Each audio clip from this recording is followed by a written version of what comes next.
Well, let's now turn back to one of our top stories today. The United States made a decision to cut Ethiopia, Mali, and Guinea from the AGOA trade program. The African Growth and Opportunity Act provides sub-Saharan African nations with duty-free access to the U.S. market. Well, let's now discuss the implications of this decision with Tebabu Asefa, who is a founder of Blessed Coffee, and also the U.S.-Africa Diaspora Business Collaboration. Great to have you with us on the show today. Now, it certainly has been a tough period for Ethiopians. They were already dealing with the impacts of COVID-19 and, of course, civil conflict. To what extent, Mr. Tebabu, do you believe this delisting from AGOA will, of course, impact business activities, not just in Ethiopia, but in Mali and Guinea too?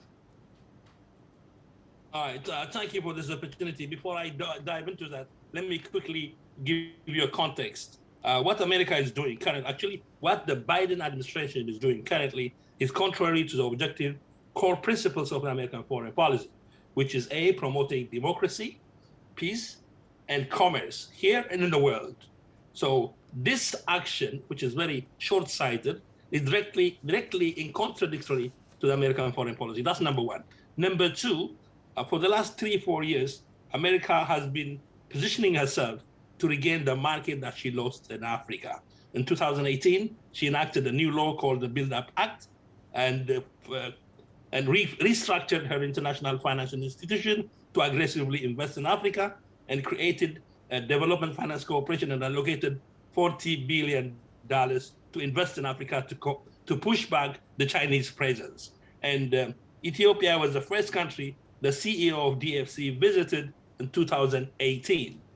Africa is large, Africa is rising, Africa is a big market, and Americans are very concerned about the Chinese dominance, and they want to pull their value chain. So looking at this book too, in the short and the long term, America delisting Ethiopia, Mali, and Guinea is a short-sighted, contrary to our interest. That said, let me zoom quickly. Let me give you an example. I was just in Ethiopia about 3 months ago and visited a very vibrant, upcoming city in the southwest called Hawassa. Population 400,000. There is a growing industry there, and one of the growing industry in Hawassa is the garment industry, and the population is 400. About 100,000 people are directly impacted by this because they have employment in the industrial park of Hawassa, directly related to the garment industry that supplies the US market. And this is American foreign direct investment, including the diaspora. So about 1/4 of the population of Hawassa will be directly impacted by this move. These are young women employed within the last 5 to 10 years who are earning a decent income and supporting a family. So by the stroke of the pen, President Biden is committing, taking good paying job away from young and vibrant Africans. That is very, very, very cruel. And when you take that nationwide, all over Ethiopia, similar industry, about 1.2 million people are directly impacted by this move.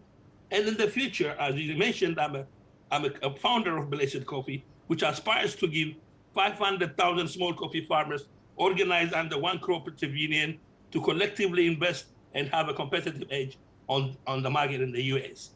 These are hardworking small farmers who are marginalized from the global economy. And this opportunity that we created, Blessed Coffee, or Benefit Corporation for Africa, would provide them a collective investment. We worked on this model for the last 15 years. This is a model for Africa.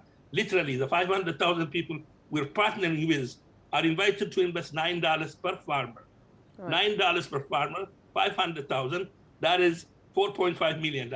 I'm going to match that up from my impact investors and create a roasting facility where the farmers will own a 50% of ownership. This is a model we're put in the own place. It's an international trade gives towards development to redefine US-Africa trade vis-a-vis the African diaspora. Well, I want to delve more into that with you, because Ethiopia's foreign ministry has called the move misguided. It said it's unjustified intimidation. What do you think then this bodes for the U.S. political and economic relationship with Ethiopia and, of course, the rest of Africa going forward?